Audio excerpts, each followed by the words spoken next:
Yo, what up, people? Welcome to Trade TV. This is my review for Vampire Diaries Season 6, Episode 3 right here. The title of this one is called Welcome to Paradise, which I think is just a reference to Bonnie and Damon's situation.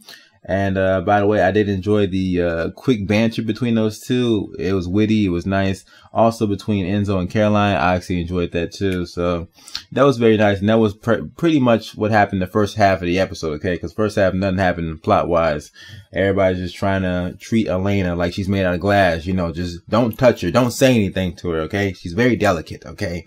So, yeah, that's the first half. But the second half, things started to pick up. So we learned a couple new things up in here, okay? We got some new information, man. We learned that compulsion does not work once you cross the Mystic Falls city borders. So that's interesting. This girl right here has been playing Jeremy all along. She probably knew. That's probably why she hooked up with him, man. She knew that Elena was his sister and got with him. I don't know what her end game is or what she's really after her doing, but it's very interesting about what she's up to, because I have no idea what can a human be up to like this. But let's look at some other things. You know, the Bonnie and Damon situation. You know, Damon, I guess people are talking about, but them two actually, you know, being a couple or stuff. No,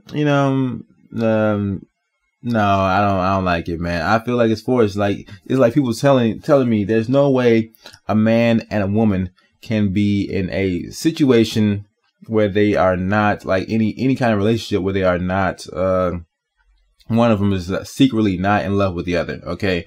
Which is basically what they revealed with Caroline and Stefan, saying that Caroline confessing that, okay, maybe I did love Stefan at one point in time. And I was like, come on, man, does it have to be that way? Or can they be friendships? Is it really possible for a man and woman to be in a relationship and just be friends? I don't know. That's up for debate, because, like, you really don't know what the other person you think. I mean, I got female friends, but you really don't know back of their head, like, what they really think. So they could say one thing, but they could really, their real emotions could be something else. So it's interesting. But moving on with the episode, man, we got Enzo up in, we got Stefan up in here, man. Basically, you know, he's on a personal hunt for Enzo's head, and that whole scene between him and the his former employee of the workshop, I did enjoy that. It was very well done, and he finally used compulsion. I guess he was sick of dealing with. He was just trying to be a normal human, and I guess he realizes he just can't do that with Enzo still in the playbook. So he's taking a short vacation, has the other guy dump the body for him, which is very smart. You know, no prints, no evidence, and it's all on him if anything does get caught or pop off. So yeah, very well done right there. And moving on, he's just out for himself, man. Stefan's being very selfish, man. He doesn't really care about his friends. All this is just something to get up with Enzo, because, you know, when he's talking with Elena, he's like, you heard from Caroline? Can I get in touch with Caroline with you? And stuff like that. And also, he's only showing up to the party for that one reason. And he almost kills him. He almost kills him that when I like when Enzo busts him inside the head with a bag of ice, though. That was good. Man, Enzo just don't care, man. He just use anything in his arsenal to get him, man. I like him. He's laid back. He's and he's a vampire, you know. It's very important in the show to have vampires, okay? Vampires that are dangerous and are a threat to humans. Enzo's probably the only one. Everybody else is pretty domesticated and, you know, laid back, but it's good to have that, man, because this is still a vampire show in the end. And speaking of Enzo, he's not looking very good in the episode, all Enzo fans. So, surprise, the founder guy, I gotta learn these people's names though, man, because making my reviews kind of confusing. The founder guy meeting up with Enzo in that bar and injecting him with the vervain, and then finding out that, hey, it doesn't work on me, not like you thought it did. I thought that was a good surprise, and it makes a lot of sense.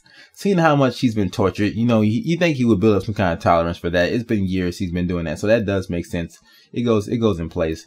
But Stefan stepping in the last minute, you know, and him being a founder's family, being in there, he still has the ruse going on that he's just a normal person, not an actual vampire. So he has this guy tricked, which is very good. So if they ever need to, like, ambush him or stop him, Stefan will be that person who can do it, because he thinks that he is on his side. And now that he's basically almost murdered Enzo and saved his life, he really going to be devoted to him. Only thing that can, like, hiccup that is when he tries to go in the Mystic Falls, or he invites him to Mystic Falls, and he's like, hey, I can't come. And he's like, hey, why not? And he may put the pieces together like that.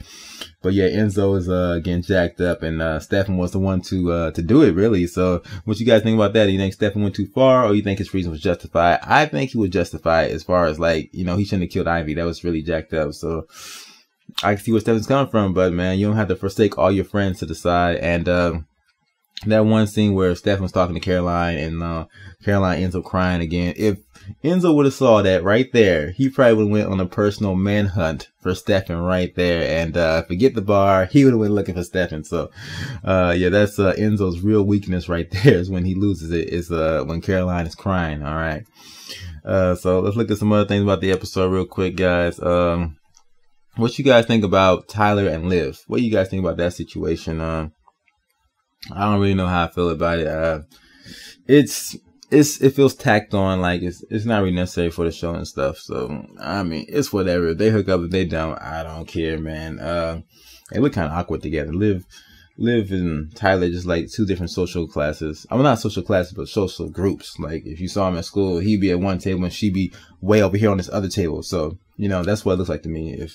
But you know, I don't like stereotype people. So anybody can love anybody. All right, guys. We're moving on.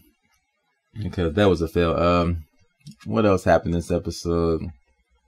Did I talk about Bonnie and Damon and their new development? So there's a third player involved, and he basically provoked. It seems like he provoked Bonnie into a corner for her to force her to use her magic again. And I think it was well done, as far as, like, you know, him hiding the vervain in the bottles. I mean, how long has he been playing this? These guys been hiding out there for 4 months, sneaking around, whisked away and stuff. There's something going on with this guy. How did they not ever see him? Damon still has vampire senses, and this guy seems like a regular human, so he should be able to pick up on that by now. So this guy is definitely up to no good, or up, you know, has something up with him. So not really sure about that, but the whole vervain thing, I think, was very well done, and him smashing the bottles up there and, you know, jacking up Damon that way. I thought it was good.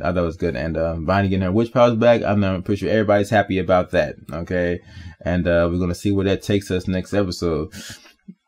All right, so guys, that is it for my Vampire Diaries review. Let me hold on. Let me get 1 second. Let me see. All right, and that's it. I can't really think of anything else, man. So guys, if you notice, I don't take notes or anything for these shows, man. I just watch them and I just talk about them. It does make it kind of hard to remember everything, though. That's the only thing. But taking notes kind of takes away from my, you know, viewership, because I gotta, you know, take a break, you know, write some stuff down. And I just don't like doing that. I've done it before and it doesn't work out. But guys, let me know what you thought about my review. Overall, like I said, the episode was slow in the first half. I thought some of those parts were dragged out too long, longer than they had to be. And the second half started to pick up and got some things. So it was okay. It was all right. And I can't wait to see what happens next episode, because Enzo's in a very interesting position. Also, Bonnie and Damon are in very interesting positions as well. So, yep, that's coming up. And guys, if you did enjoy, thumbs up. If I say that, comment below. Let me know your thoughts about this episode. And subscribe for more Trade TV if you haven't already. Out of here, guys. Take care.